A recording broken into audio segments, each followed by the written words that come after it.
Acredite, a morte do Jotaro é muito mais complexa do que você imagina.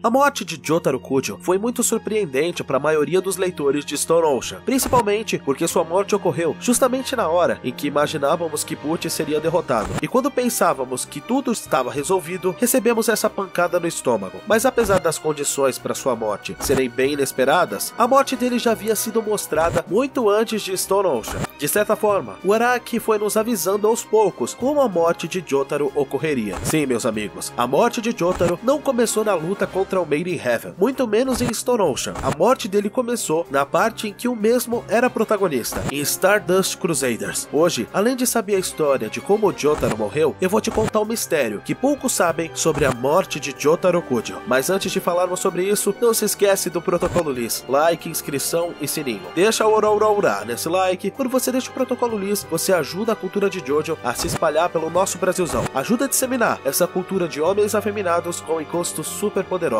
Uma pergunta rápida: já pensou em colecionar os mangás de Jojo? Se sim, eu tenho uma oportunidade incrível para você. Na descrição desse vídeo e no comentário fixado, eu deixei links para vocês adquirirem os mangás de Jojo em português. Não se preocupa, vai chegar, é seguro, e além de contemplar a obra do Araki, você ajuda esse canal a continuar existindo. Meu nome é Otávio Reis, conhecido como o gordinho mais gostoso vivo, e me segue lá no Instagram, @OttoAniston, e você tá no canal Jojo 99.